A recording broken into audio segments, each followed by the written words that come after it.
Hey guys, it's Troy. This is the stuff you need to learn before you hit the road by yourself in a semi-truck. This is Time for Trucking. Let's get into the video. You need to know the rules of the road. Learn the laws. Each state is different, but you should know more than just the basics.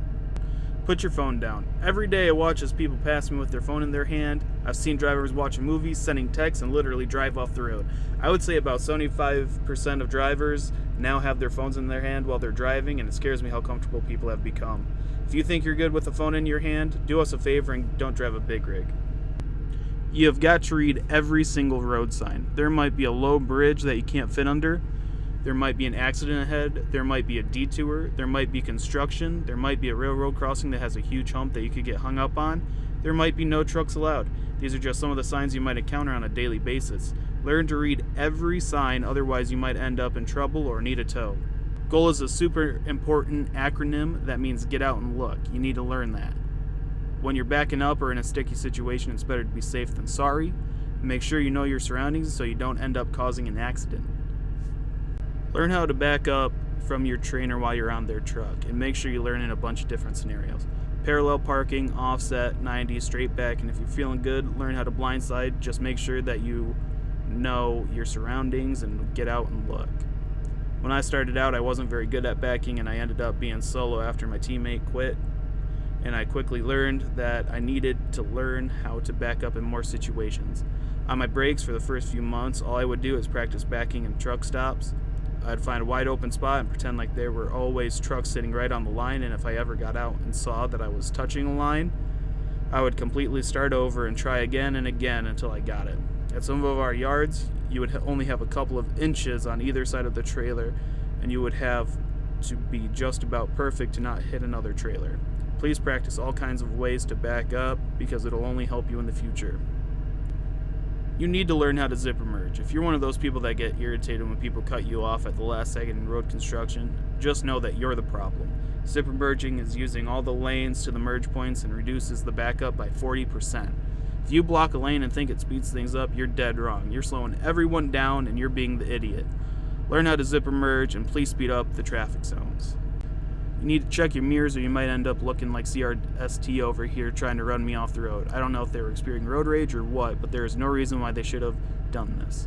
It's wet outside and hardly any traffic. I was lucky enough to have a shoulder wide enough and not end up in a ditch, but this person is an idiot and should have their CDL revoked. I ended up sending the video to CRST.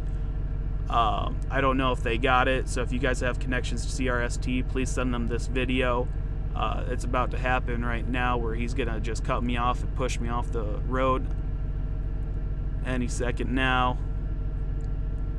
Boom, there he goes. He's starting to cut me off. I'm honking, I'm flashing at him, nothing's working. I end up just sitting in the shoulder until he gets past me. I hit my brakes a little bit to slow down and get back over on the road. And I was just like, what is this guy doing? If you guys have the connections at CRST, please send them this clip and let's try and get this driver fired. You always got to leave yourself an out. Whether you're in traffic or not, it's a good idea to leave yourself an out. For instance, take that clip that I just showed you. I knew I had the shoulder, but let's say it was a 2-lane road and there was a car coming head on to that semi and he didn't want to hit the car. So he chose to get back over into the lane I am in. I probably would have seen the car coming in that scenario and slowed down ahead of time so that wouldn't be the case. But let's say he just does that and there was no cars coming and it was totally unexpected. I would unfortunately have to drive into the ditch or shoulder. I would be trying to aim at the softest place possible to try and save myself. I remember hearing a pilot once say, if there is a problem with the plane, drive the damn plane. And that resonated with me, so I'm taking that quote and making it relevant to trucking. So if there is a problem, drive the damn truck. Every bit of knowledge you know could save you. Don't panic and just drive. You should learn how to use your Jake brakes. The last thing you want to experience is brake fade on Donner's Pass with 80,000 pound truck. Best thing to do is slow down before the decline even starts. I usually choose 45 miles per hour to start, and if my Jakes don't hold me at 45, I slow down to 40, and if it doesn't hold again, to 35, and I keep doing that until I find a spot my Jakes hold. Don't let the older guys torture you on the CB. A lot of the older drivers like to pick on us younger folk and not get out and teach us. Those guys have been driving a truck for 30 plus years and have all the experience in the world, but they wouldn't help to save their own truck. All they do is yell that steering wheel holders don't know shit and blah blah blah. These guys are annoying, but they are everywhere. Don't be afraid to ask for help and keep looking until somebody will help you. These are just a few things you guys should know before you guys decide to get into trucking.